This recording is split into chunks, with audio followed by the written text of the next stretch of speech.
नमस्कार दोस्तों, ये रोड है आपका प्याली से लेकर हार्डवेयर तक। मैं इस रोड पर चल रहा हूँ। हालांकि ये डिवाइडर है, फुटपाथ नहीं। फुटपाथ लेफ़्ट होते हैं, राइट होते हैं, सेंटर में नहीं। ये डिवाइडर है।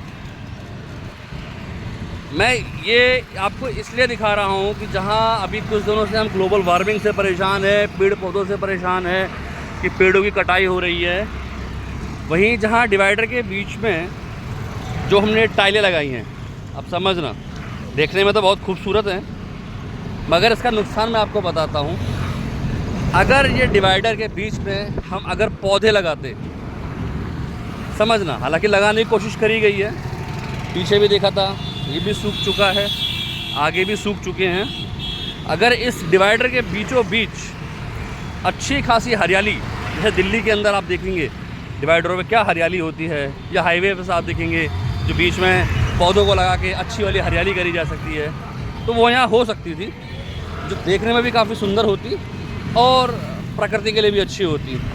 या पेड़ों को लगा तो गया है, लेकिन ऑलमोस्ट जितने भी मैं पौधे देख रहा हूँ वो सब सूख चुके हैं। देख रहे हैं आप, क्या है ना कि इनकी पेड़ लगाओ, पेड़ लगाओ, पेड़ लगाओ जी, अभियान तो चलता है। एक पेड़ लगाते हैं और फिर उसे भूल जाते हैं।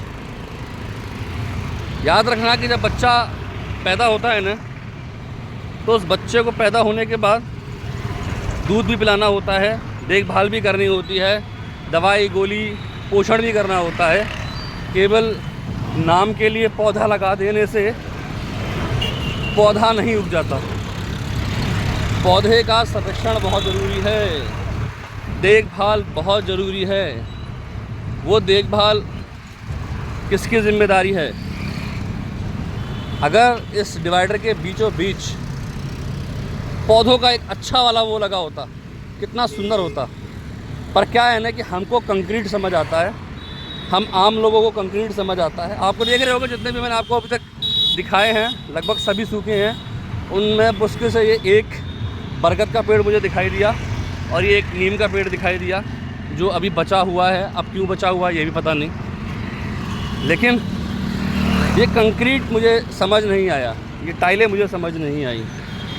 क्या लॉजिक है इन टाइलों को लगाने का, जहां हम इन टाइलों की जगह पर अच्छी वाली नर्सरी कर सकते थे, अच्छे खासे पेड़ पौधे उगा सकते थे।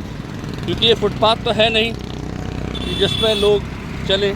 वो तो मैं चल रहा हूँ क्योंकि मुझे वीडियो शूट करना है, वरना या तो मैं लेफ़्ट चलूँगा या राइट चलूँगा रोड के। ओके, ये 2-4 पेड़ जिंदा हैं यहाँ पर। अच्छा है, इस घास की तरह यहाँ पर भी टाइलें ना लगाकर पेड़ पौधे होते तो आपकी प्रकृति बहुत सुंदर होती। आप भले ही मेरे वीडियो ना देखो, आप भले ही मेरे वीडियो को स्किप करो, मुझे घंटा फ़र्क नहीं पड़ रहा, लेकिन मुझे इस बात से ज़रूर फ़र्क पड़ रहा है कि आप लोग जागरूक नहीं हो प्रकृति के लिए। शायद मेरी बात बुरी लगे आपको, लेकिन 10-20 साल अगर ऐसा ही रहा, पेड़ नहीं रहे, प्रकृति नहीं रही, तो मैं चैलेंज कर रहा हूँ, आपको लोगों को बचाना सबसे ज़्यादा मुश्किल टास्क हो जाएगा। हीट वेव से घर से निकलना मुश्किल हो जाएगा। आपने अपनी ज़िंदगी जी ली, लेकिन अपने आने वाली जनरेशन के लिए कुछ सोचो। बड़ी बड़ी कोठियाँ बनाने से जीवन नहीं चलेगा।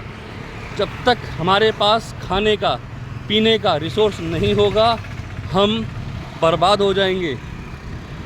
अच्छे अच्छे शहर कंगाल हो चुके, जहाँ पर प्रकृति का रिसोर्स ख़त्म हो चुका है। आप समझिए, सऊदी अरब जैसा देश जहाँ पैसों की बारिश होती है, लेकिन वो पानी के लिए तरसता है, और वो हर साल लगभग $30 अरब पानी पैदा करने के लिए खर्च करता है। आप समझो मेरे भाई, समझो, वरना हालात बहुत गंभीर हैं। अभी गाड़ियाँ हैं, घोड़े हैं, बैल है, अच्छी अच्छी कोठियाँ हैं, लेकिन जिस दिन ये कोठी के अंदर पानी नहीं होगा पीने के लिए, आप सोचोगे उस कोठी के अंदर जब हीट वेव से कोठी गर्म हो जाएगी, तब तुम सोचोगे एसी भी फेल हो जाते हैं ज़्यादा गर्मी के अंदर, इस बात को याद रखना।